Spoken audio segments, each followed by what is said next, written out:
Hello, folks. Thank you very much for joining us again this week. Man, what a difference a day makes. Last Tuesday, Democratic State Representative Quentin Phipps, who represents Middletown, and Barbara Fair of Stop Solitary Connecticut taped an episode about the bill SB 1059, which stops the solitary confinement of prisoners.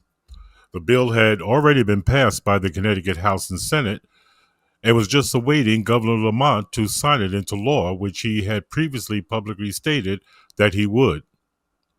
For some odd reason, on Wednesday, the governor blindsided supporters of the bill when he vetoed the measure and instead issued an executive order to reduce the time prisoners could be confined. Much of what Barber and Q is the state representative, he prefers to be called Q, had to what much of what they had to say remains relevant. So we decided to run the episode and update it at the end with comments from Barbara Fair. So let's hear what they had to say. Hi, my name is Barbara Fair. I'm part of Stop Solitary Connecticut Steering Committee, and I'm a West Haven resident, and I'm just on this journey for justice and have been for decades now. Thank you for having me on your program. Thank you for coming. So good morning, everyone. I'm State Representative Quentin Q. Phipps of the 100 District, representing half of Middletown. I serve as the chair of the Aging Committee. I'm also the co-chair of the Progressive Caucus and a big fan of Ms. Barber's work and fighting for anyone that is about liberty and justice for all of our people.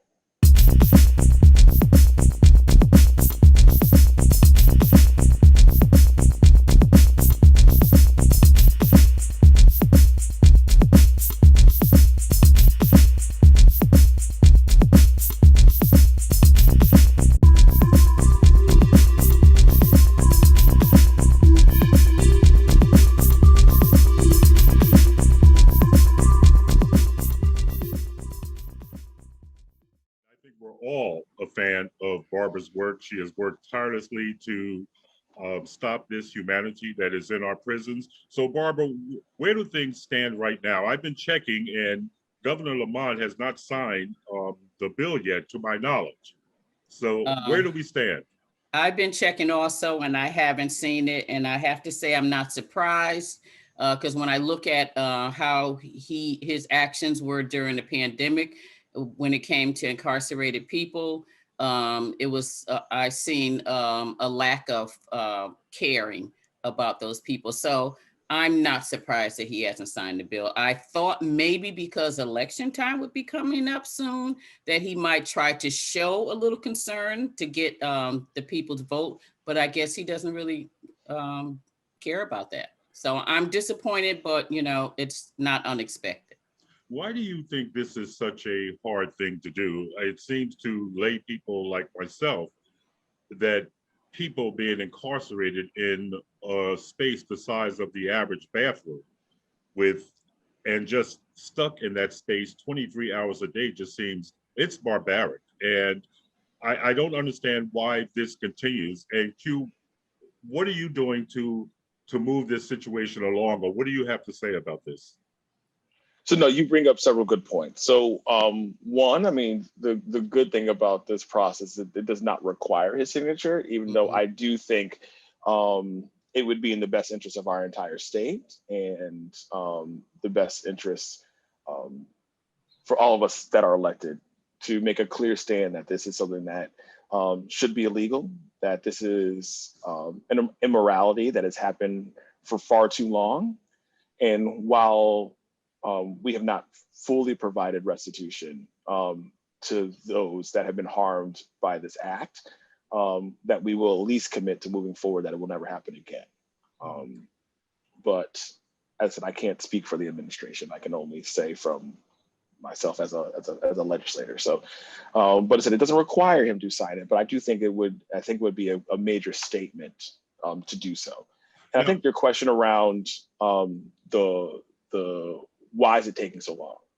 And I really do think it's just we lack as a society and as a community the ability to really care about Black pain or brown pain, the pain of those that are poor, the pain of those with mental health issues. We really don't care as a community and a society about those struggles. We don't. And this is a clear case and a clear example of just the lack of compassion for some.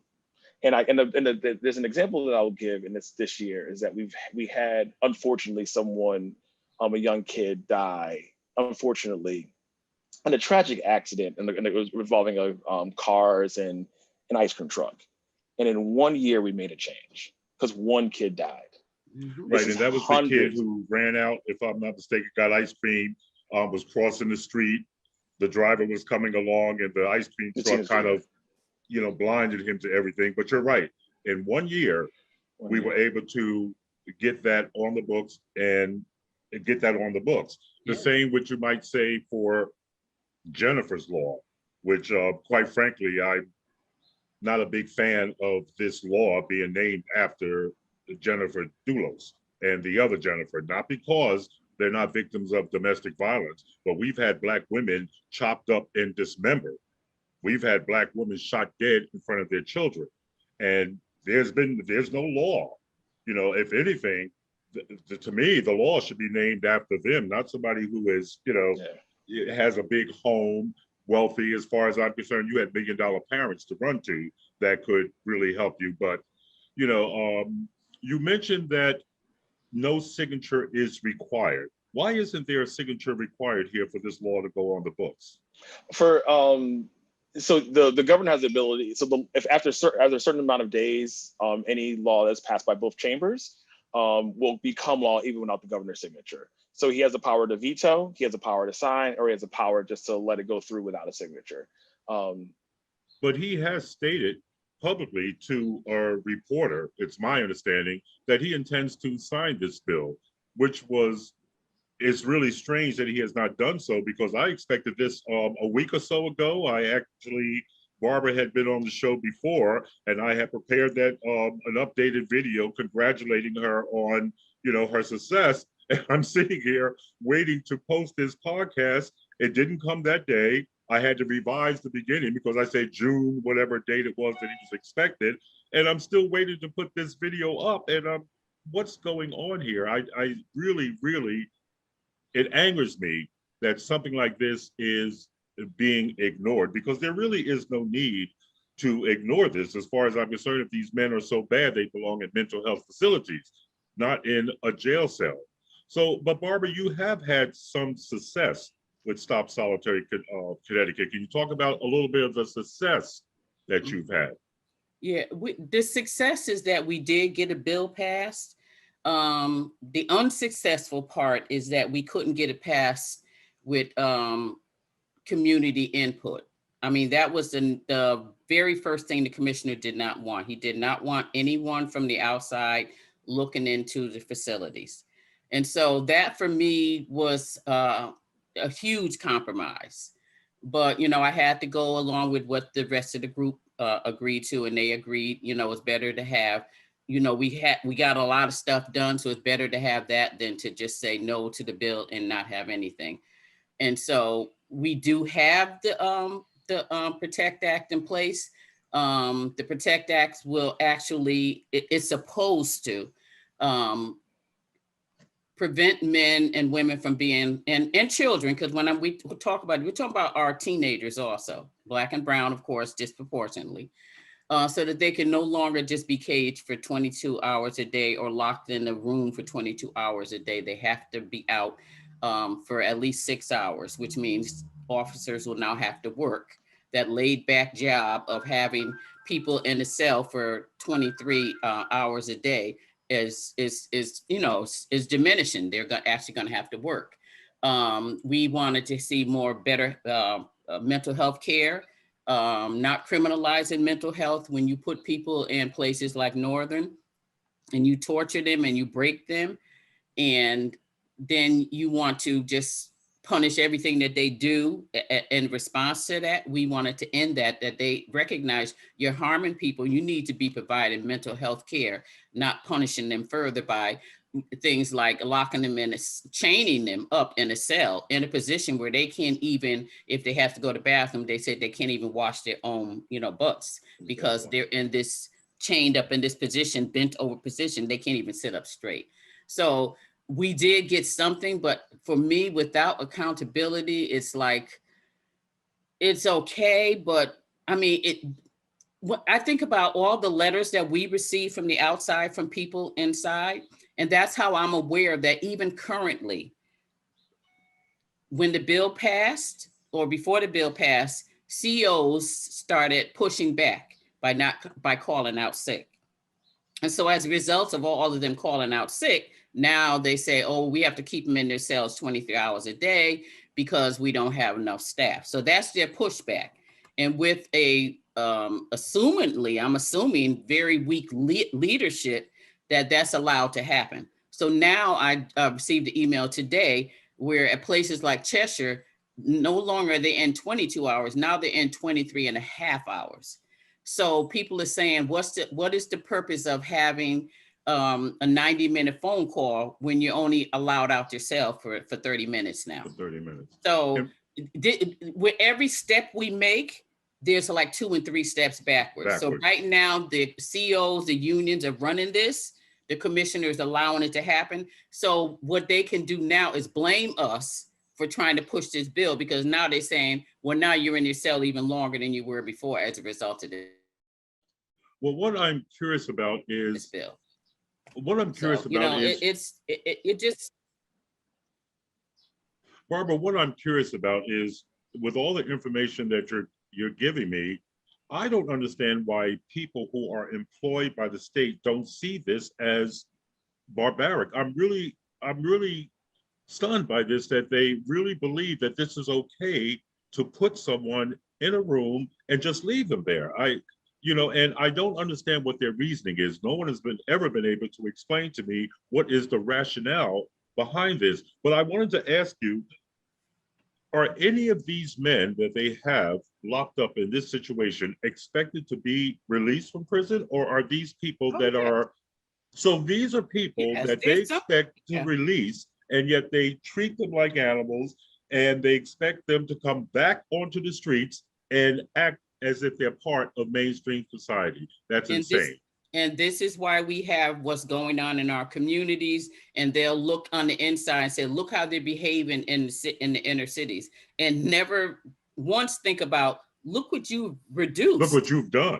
Yeah, look what you've done. You've broken these people's spirits. You've shattered their minds. And then you say, okay, this is your release date, so go home. And what do they expect? You're teaching, when you lock them up 22 hours a day, you're actually teaching them how to be antisocial. Not social. That's correct. So they are really responsible for a lot of this stuff that's going on in our communities. But for some reason, we don't have what it takes to end it. And, I told you once when I was a little late getting to one of your events outside that I was really stunned at the lack of Black parents. Yeah. I was really just stunned. It would just seem to me, if my child, guilty or innocent, was behind bars, that I would fight for him or her not to be abused. And, this is where we need to make a cultural shift, right? On multiple levels. So I always try to start from a place of compassion and empathy and understanding. And we have to recognize that the current system that we have around incarceration and criminal justice, I hate to call it justice at this point, because it's not just, because there's very little justice in it, right? There's almost no rehabilitation in most cases, not all cases, but most cases. Is that this is a continuation of, to be frank, slavery, right? Of the chattel slavery that we've always had, and the lack of humanity that was in that system is still present in today's system. And until we start to reframe that, we're going to have these sort of issues, right? So when we look at how come those that are doing their job, right, don't recognize the lack of humanity, if we are not training them to say that these folks are here because, yes, they have committed a crime, but they are here to be rehabilitated. They are here to go back into society and then be empowered to make a different choice or a better choice later on.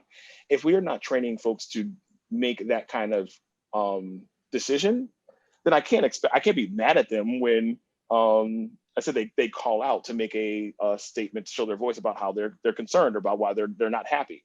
That actually doesn't surprise me. So it has to go back to the initial training and the initial empathy that we would want them to have for their for those that they are taking care of. We need to give them that same sort of compassion to be like, hey, no wonder this isn't right, because we never gave you the power to do so. And even I said, my main job, I'm a parent advocate for a small school in Fairfield County. And a lot of times at other schools, they'll say parents just aren't engaged. It's particularly the Black parents or urban parents. They're not engaged. But we haven't given them a reason to be engaged oftentimes, right? So the thing that I have always realized as an organizer is that you have to start with like, what do they want, and do they actually see a path for change and for their voice, not to just be heard. We get a lot of times we can get heard. I mean, I'm a loud person. You won't miss what I say, but I don't need you to hear me. Okay. I need you to listen, right? I need you to hear, and I need you to listen. And if I am going to speak up, which takes time, it takes resources, it takes emotional energy. If I'm going to give all of that from me and then have no change happen, I have absolutely no reason to go and participate. So it is actually not a surprise. As a matter of fact, it is a logical decision to see folks say, you know what, I'm not going to do the advocacy for my own child because I don't see a path to being able to make change. That makes sense. And Ms. Barber already gave that example, right? We made the law still has not been signed, and folks have done essentially acts of disengagement in order to make sure that they can show their displeasure. So there was an immediate pushback for the change. So I would expect parents not to participate. That actually makes a heck of a lot of sense. So I really do think the first step, right, is this recognition of how do we go back and put compassion and empathy in these systems so that we can actually heal folks and take a restorative justice approach versus this sort of like punitive, punishing, we're gonna, break you. And not only we're gonna break you, we're gonna break your entire family, we're gonna break your entire community. And then when you go back and you enter into a broken community, be surprised when you continue to break things like that. That is a sort of cultural shift in which we need to make. Yes, and it's very intentional. I want to go back a minute from when we were talking about how quickly bills get passed when the person that we see as a victim is a white person. Okay, I'm sure everyone knows about the incident that happened in Cheshire years ago with this white family, and it was two white men who did what they did. Now, this was used during the discussions about passing our bill. This was used as an example. You know, these people who have created these very bad acts, and we should be caring about them. But what really bothered me, and because I wasn't part of the discussion, what really bothered me is that the person who was using that was talking about this Cheshire case, but the two men who created this very abusive acts, very violent acts, they're not in Connecticut suffering. Both of them are in out-of-state prisons. They've been transferred out of state, and they're in medium. They're not even in high security prisons. So to use that experience as an example of these violent people and why we have to be so cruel to them really upsets me, because the people who really is behind those acts in Cheshire, they're not in Connecticut suffering like Black and brown people are. And when you look in not only the juvenile system, but the adults, men and women, over 90% of those people who are under this abusive treatment are Black and brown people. So for me, it's easy to understand why it's so hard to get any justice in Connecticut, which is over 70% white. I understand why it's so difficult to get any justice here. We have to wait decades to get something passed when they can come in with something for 1 year. I mean, we spent time talking about making pizza a state food. We talked about the sports betting, all of these things. But yet when we talk about supporting Black and brown life, it's a huge struggle. And I mean, decades. I've been working on this stuff for decades. And still, what do we get? A compromise bill that says, okay, we have a year to come up with a plan. See, that's how the bill ended up. We have a year to come up with a plan. about the people who are 22 hours a day in the cell. And we have 2 years to come up with a plan, recognize, not execute a plan, but come up with a plan for those who are now facing the most harshest form of torture. 2 more years before they have to even come up with a plan. I mean, so what kind of a real victory is that for me? I'm excited something got passed, but without accountability, and then hearing from people on the inside that this is how they're treating us now as a result of that, it's just enraging. Do you think if you had more support from the Black and brown communities, that you would have a stronger voice, so to speak, at the Capitol? And I have a two-part question. That's one part. The other part is, do you think because there is so much crime in the Black community that Black people, Black and brown people, have just kind of, it's just more of the same, and they're just not interested? Do you think that might have anything to do with it? I think it's both. Just like Q said, if you fought and fought and fought and nothing ever changed, some people, because I'm not one of those people, but some people would say, you know what, I'm not even going to bother because nothing's going to change. So when people come to me and they say, it is what it is, this is the way it's always been, it's the way it's always going to be, I'm not going to get involved, I tell them, that's a self-fulfilling prophecy. Because if you believe nothing's ever going to change and you don't participate in the change, then you're right. Change will come, but it's going to come after decades of the few people that are willing to step out there and continue fighting no matter what. And I think that's part of the problem, because I don't think it's that people don't care, because they care. But what I find is a lot of people are saying, oh, Barbara Fair is going to take care of that. She's doing such a great job. Like, if people only knew every time they say to me, oh, thank you for the work that you're doing, I really kind of get a little annoyed, because I'm saying it wouldn't be so strenuous if you were out here with me, as opposed to sitting back waiting for maybe me you should to do say it. that. Maybe you should say that, Barbara, because again, it was my first thought when I came to one of your events. Final words here. Q, we'll go to you for a final word. So several things. One, I want to just encourage the administration to sign this bill. I think that's the right thing to do, to begin the catharsis and to begin the healing for many of us in the right direction around this absolutely barbaric act. Two, I want to also be very clear that the level of empathy and compassion that I'm asking for the Black and brown community is also the same compassion I'm asking for the white community, right? Or for those that are in power.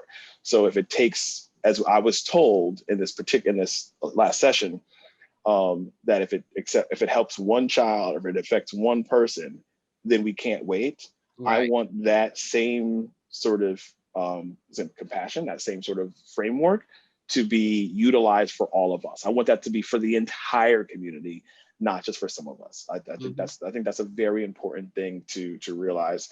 And I think the third thing is there's two sides of the coin around the work, right? That one, the system is designed to tire you out, to keep you out, to make it very costly. Once again, both in financial terms, in emotional terms, and time. It is costly to do this work, and that needs to be recognized. And I also want to, the other side of the coin is that when you do that work, change can happen. So I want to encourage us to continue in fighting and being a champion. I know everybody can't be like Ms. Barbara. That's everybody ain't got those kind of godly gifts. That would be an unfair ask to ask everyone. But everyone has to, and I like to say, everyone has to do their small part. Everyone just has to do their small part. And I think that's what we're asking for. Everyone to do their small part. Speak up, continue to fight as hard as you can. Share your story, share your pain. And I will say that's the other thing that's difficult about this work, is that you have to put your heart and your soul, especially as Black people, in this work, and you have to lay out your pain over and over and over again to get an inkling of change. And I am just asking for our entire community to listen and to truly hear all of these stories. That's my big ask, is for us to truly listen to one another. And I also want to say just thank you for having me on this time. Oh, yes. It's a pleasure really to have you on. Barbara, any last words from you? I think you said it all, because that's how I feel too. I know everybody can't do what I do, but if I ask you to make a phone call or to send an email or a letter, at least be able to do that. And when we have 9,000 people in prison and the majority of them are Black and brown, if we could get one family member to show up at events to fight for those people behind bars, I think it'll make a difference. I really do. And a frustrated Barbara Fair returned to Real Talk on Thursday to give us an update. Where do we stand right now? Okay, where we stand today is the day after we found out that the governor decided to veto our bill. And to, I guess, to just make it more palatable, he just kind of attached this executive order, which to me, that's like giving African-American Juneteenth holiday as opposed to the reparations that they actually deserve. And so we have an executive order that at any time he could rescind. It's not something that stays around for a long period of time. He can any day say, you know, I'm gonna withdraw the or end the executive order. And what's really annoying to me is that I was looking for an executive order when people were getting sick and dying inside of the prisons with COVID. Right. And he was putting out all kind of executive orders. And I'm saying, when is he going to put one out to address some kind of relief for these people who are getting sick and dying? Hundreds of them getting sick and people dying. And he had regular updates every day, COVID updates. Rarely spoke about the incarcerated people, but I mean, that comes along the lines with who he's always been, as far as I can remember. He has very little connection with Black and brown communities, poor people, maybe, you know, being a white, wealthy businessman from Greenwich, that maybe that's where he doesn't have a connection. But the fact that he doesn't even connect with our humanity is what's really disturbing to me. And he showed that clearly during the pandemic. He has no compassion for incarcerated people and anything that's any suffering that they go through. And then now he just reinforced it again. Well, I'm reading from reports at his and the statements that he's given, and he says he's not signing the legislation because, as written, it puts the safety of incarcerated persons and correction employees at substantial risk. I don't know why he feels that way, but he goes on to say that he notes that the bill puts unreasonable and dangerous limits on the use of restraints, among other measures that could place people at risk. What is he talking about? I don't even think he knows what he's talking about. I think those words came clearly from our Commissioner of Corrections, who, you know, has been said from day one, the day that he was confirmed, he did not want to see this become law. And when we had a few meetings with him, and the first thing he wanted to strip out of the bill was independent oversight. He did not want to have any kind of community people looking inside what's going on DLC. And so that was like the first things he stripped away. So when I read that statement from the governor, who has never been involved in the criminal justice with us at all, refused to even meet with us when we were first proposing the bill. So I said, that's not his words, that he's getting that from Commissioner Quiros. Because like I said, he's never been involved with us. If you were really serious about supporting this bill, like he claims he supports it, then you would have at least met with us. We put in several meetings with him to discuss the bill before it got to this point. If he had met with us in the beginning, then he could have voiced his concerns and we could have met those concerns. We'd say, we understand that that might be a concern and this is why we're putting this in the bill. But he never met with us. So to say that I support it, and it's all about safety is so disingenuous, but you know, that's how he's selling this thing to other people. Other people think, well, you know, he put together this executive order, he's trying to work with people, and that's disingenuous. It really is not. It was never meant to go through, and the Commissioner of Corrections made sure that, and the last word that the governor heard from anybody was a little protest or rally, whatever DOC officials had just yesterday. And then the next thing we know, our bill is being vetoed. What about, he seems to have, I guess, thrown you a bone, so to speak, by saying that he has issued this executive order to increase out of cell time, including those in restrictive status. And he says that will happen well before the bill that you had before him would take place. What do you say to that? If he expects me to believe that, then, you know, that's why he says it. It's just like we have a video. The last time I spoke with him, I asked him, was he going to support the bill? He said, oh, I have no problem supporting the bill and I'll sign it, all of that. That was just maybe a week ago. We have the video. And so, you know, the lies just run clearly off his lips. You know, like I said, once he put the order through, and then everybody, maybe he's expecting that we're just going to go away and accept the executive order. And then once it's in, he can end it anytime he wants. And then we're right back to where we were with no kind of restrictions on what Department of Corrections does. But I'm a little confused because the House and the Senate passed SB 1059. They passed, yes. Right. So now the governor vetoes it and issues an executive order. Now he can relinquish that executive order anytime he wants. Anytime he wants. So is it fair to say that it's not dead yet? But or are you saying, look, this is just another stall tactic to keep it? That's all it is. Because if people can say, people that don't realize how much he is disingenuous and really doesn't care about incarcerated people, if people don't know that, they really would think that he's really trying to be helpful. But because we, Stop Solitary, have tried several times to even meet with him to discuss this bill, and he refused to even do that.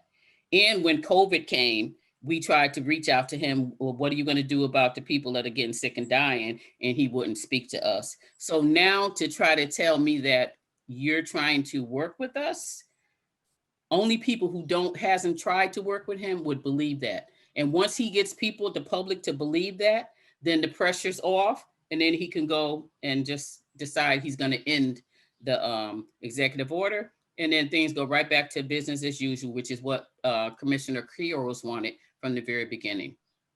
And so what's the next move for Stop Solitary Connecticut?